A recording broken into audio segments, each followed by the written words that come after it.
Hello friends, this is a case of 5-year-old boy with developmental cataract. But there is something unusual.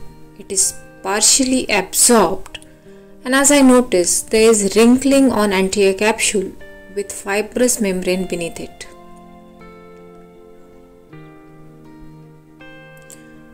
The greatest challenge in this case would be making anterior capsular excess. So my strategy here is to make a small initial rhexis, then separate the fibrous membrane from anterior capsule, and then make a large secondary capsular rhexis.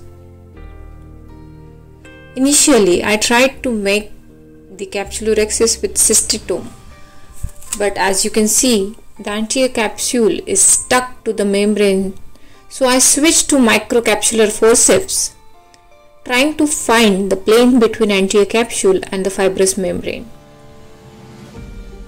As you can see, it is so firmly stuck. If you pull the anterior capsule, it is causing stress on these zonules. And finally, I find the right plane and complete the small capsular rhexis.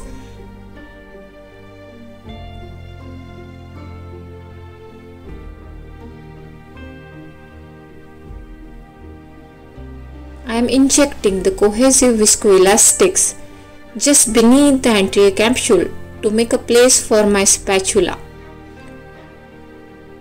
I am trying to make a little space between the two planes. And with the spatula, here now I am trying to perform the blunt dissection. After making the small area of dissection, I inject the viscoelastics repeatedly and continue the blunt dissection, and slowly the anterior capsule is getting separated.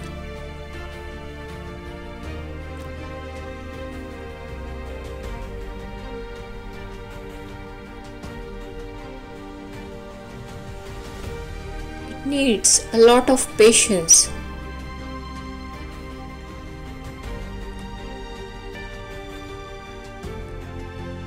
As you can see, there is enough space between the two layers, and finally the membrane becomes completely separated from the anterior capsule.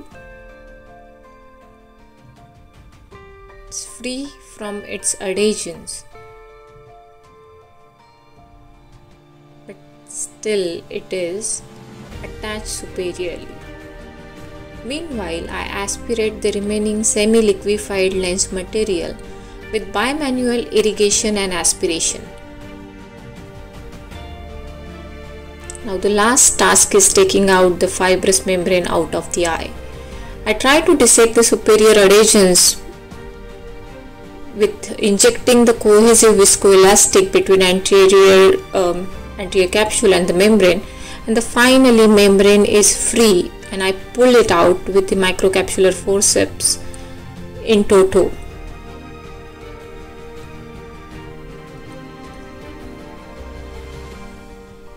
Now it's the time to assess my capsular rhexis. It's small, around 3.5 to 4 millimeters, and I definitely need to enlarge it. I'm giving a tangential nick with scissors and enlarging the capsular rhexis with microcapsular forceps.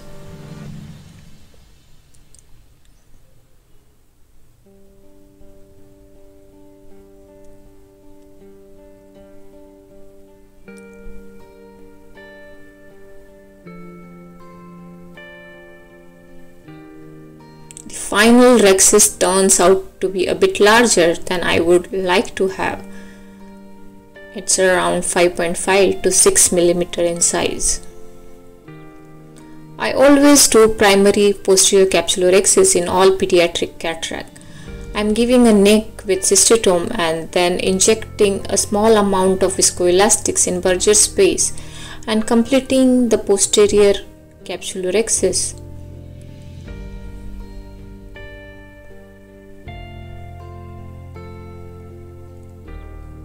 Grabbing and re-grabbing with the forceps is crucial to achieve a small and adequate size rhexis.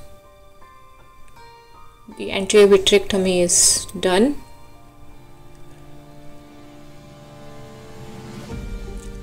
And after injecting the cohesive viscoelastics between the anterior capsule and the posterior capsule, 3-piece IOL is inserted in the bag. It's a good idea to support the IOL posteriorly with the spatula when your posterior capsule is not intact.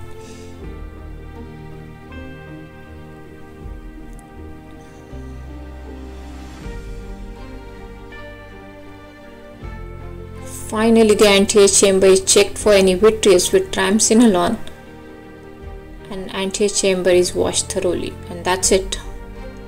I achieved my goal of placing the IOL in the bag, which would have been difficult had I resorted to membranectomy with anterior cutter. Thank you very much.